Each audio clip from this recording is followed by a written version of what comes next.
Un gesto infame, fatto da delle persone infami, da delle persone che se le definisco animali, offendo gli animali. Dunque un gesto che non riesco ad accettarlo, come non riescono ad accettarlo tutti i cittadini del mio paese. Il sindaco di Cartigliano Germano Racchella parla di gesto infame. L'intero paese è indignato per il raid vandalico messo a segno in pieno giorno all'interno del cimitero. Piante e vasi di fiori rovesciati, immagini sacre e lumini sparsi un po' ovunque. Una scena bruttissima, quella che si è presentata a coloro che sono arrivati in cimitero nel primo pomeriggio di ieri. Hanno preso una trentina di tombe e hanno messo a soqquadro piante, fiori, vasi e quant'altro. Dunque è stato proprio una bravata di un qualcuno che non so cosa voleva dimostrare.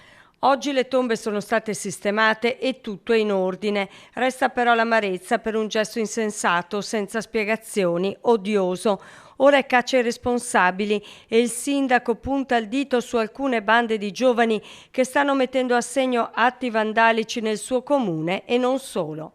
Ultimamente ci sono molti atti vandalici, non solo a Cartigliano, ma sentendo i colleghi anche in tutto il territorio, e dunque che come sindaci ci dobbiamo porre delle domande ed eventualmente assieme anche all'azienda sanitaria trovare un sistema per fare, che ne so, dei progetti, dei corsi, un quant'altro per riuscire a capire questi giovani soprattutto di cosa hanno bisogno, cosa gli manca, che cattiveria hanno dentro, che problematiche loro hanno.